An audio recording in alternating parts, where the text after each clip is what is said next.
यही हाल अमेरिका और इजराइल का भी है। इसराइल और अमेरिका अपने ऊपर हुए हमले को कभी भी अपनी नाकामी नहीं मानते हैं। कभी भी अमेरिका और इजराइल अपनी हार नहीं मानते हैं।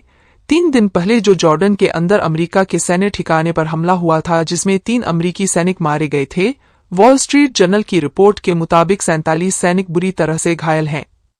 आज सैनिक ऐसे हैं जिनकी हालत बहुत ज्यादा खराब है।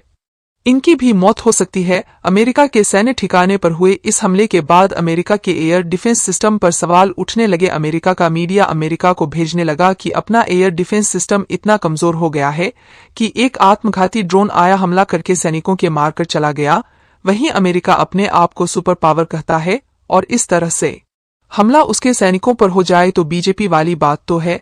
अब अमेरिका ने अपनी बेइज्जती को छुपाने के लिए एक नई चाल चली। अमेरिका की तरफ से कहा गया कि हमने इस हमले की जांच की है, दरअसल यह हमला धोखे से हुआ है।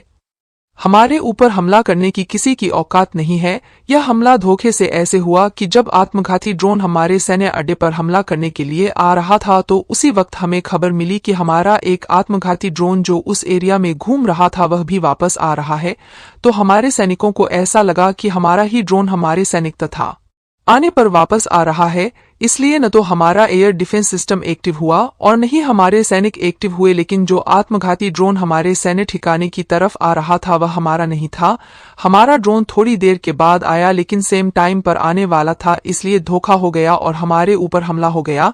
मतलब अमेरिका दुनिया के सामने अपनी हार को नहीं कह सकता कि भैया हमारा यह डिफेंस सिस्टम काम नहीं किया। ऐसा आत्मघाती गोल्ड ड्रोन था जिसने हमारे सैनिकों को मार दिया। फिलहाल जिस दिन अटैक हुआ था उस दिन अमेरिका की तरफ से बहुत बड़ी बड़ी बातें कही जा रही थी। अमेरिका के बहुत सारे सीनेटर भी इस बात को कह रहे थे कि डायरेक्ट ईरान के ऊपर अटैक करना चाहिए। जो बाइडेन ने भी कहा कि हम कसम खा रहे हैं कि ईरान से बदला लेंगे, जबकि ईरान ने कहा कि हमारा कोई रोल नहीं है। फिलहाल अब खबर आ रही है कि व्हाइट हाउस ने कहा कि हम ईरान से बॉर्डर पार नहीं जाना चाहते हैं, हम ईरान के साथ व्यापक युद्ध नहीं चाहते हैं।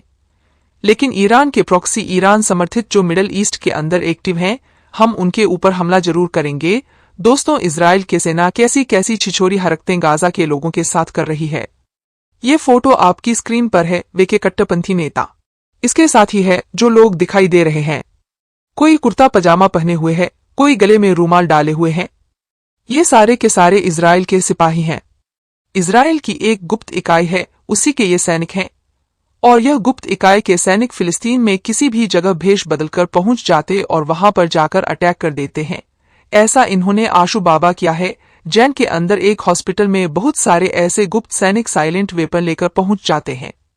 किसी ने डॉक्टर की पोशाक पहनी भी होती है, किसी ने बुर्का पहना हुआ होता है। अलग अलग ड्रेस में जेएनयू के एक हॉस्पिटल में पहुंचते हैं और वहां पर जाकर कई सारे लोगों के ऊपर फायरिंग करते हैं। इनके गोलीबारी में 3 लोग मारे गए। एक वो था जो कई दिनों से घायल होकर हॉस्पिटल में एडमिट था, व्हील चेयर पर बैठा हुआ था, उसको भी लोगों ने गोली मार दी। इजराइल की है जो गुप्त सैनिक है, जो भेष बदलकर सादे पानी में कहीं पर भी घुसकर हमला कर देते हैं, का सबसे बड़ा मुखिया यह बयान के बाहर है। इजराइल का कट्टरपंथी नेता इसी ने इस तरह के सैनिकों को तैयार किया है। तो क्या यह खुला नरसंहार नहीं है? इजराइल डिफेंस फोर्स का डिफेंस मिनिस्टर योग हॉलैंड अपने सैनिकों से जगह पर मिलने पहुंचा। वहां पर एक सैनिक चीख चीख कर कहता है कि किसी तरह की सहायता नहीं जाएगी गाजा के अंदर। हम गाजा के अंदर जाने वाले हर एक ट्रक को रोकेंगे, हर एक ट्रक पर हमला करेंगे। आप क्यों रहे हैं? आप आगे बढ़िए, हम गाजा क्यों पर कब्जा करेंगे। ये इजराइल का एक सिपाही कह रहा है। यह बहुत ज्यादा कट्टरपंथी लोग हैं, उनको तो टेररिस्ट घोषित कर रखा है, लेकिन क्या ये उनसे कम है? दोस्तों, इजराइल ने यूनाइटेड नेशंस की जिस एजेंसी पर यह आरोप लगाया है कि इसके 12 लोग 7 अक्टूबर के हमले में शामिल थे, जिसके बाद कई सारे देशों ने फंडिंग रोक दी है, इसी एजेंसी के इजराइल की सेना ने तकरीबन 150 लोग गागा के मार दिए, लेकिन किसी के मुंह से एक भी शब्द नहीं निकला। पूरा यूरोप इस बात पर खामोश रहा, लेकिन जैसे ही 12 लोगों का नाम इस लाइन लिया, पूरे यूरोप ने अपनी फंडिंग को रोक दिया। दोस्तों, आज पूरी दुनिया में इजराइल के खिलाफ विरोध प्रदर्शन इसलिए और रहे हैं क्योंकि इनकी हरकतें ही ऐसी है। गाजा के जो लोग अपने अपने घरों को छोड़कर समुद्र किनारे जाकर टेंट बनाकर रह रहे हैं, इजराइल के सैनिक एक बोर्ड से जाते हैं और अंधाधुंध फायरिंग कंटेंट के ऊपर कर देते हैं।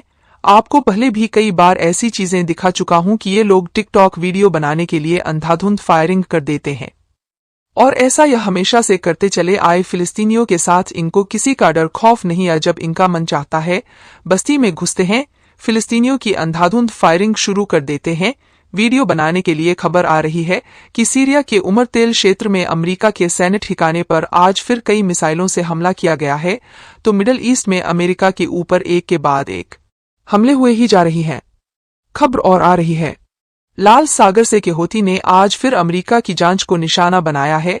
हालांकि इस खबर को कंफर्म नहीं करूंगा, हमले की खबर आ रही है लेकिन पूरी जानकारी सामने नहीं आई है। जैसे ही जानकारी आएगी आपको बताने की कोशिश करूंगा। दोस्तों, अभी अभी खबर आई है कि हमास ने अभी थोड़ी देर पहले ही मिडल इजराइल में एक भारी भरकम रॉकेटों का बैराज लॉन्च किया है।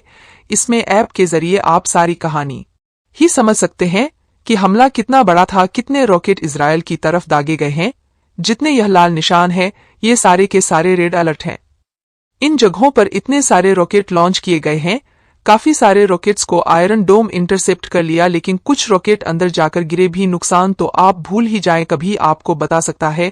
बड़ी खबर अमेरिका से आ रही है। अमेरिका के अंदर जितने भी सरकारी कर्मचारी हैं उन्होंने भूख हड़ताल कर दी है, और भूल कर डाली इसलिए किया क्योंकि उनका कहना है कि जो बाइडेन इजराइल को लेकर जिस तरह की नीति अपना रही है यह बिल्कुल गलत है। गाजा के लोग भूखे प्यासे हैं, इसलिए पूरे अमेरिका के सभी सरकारी अधिकारियों ने भूख हड़ताल का ऐलान किया है।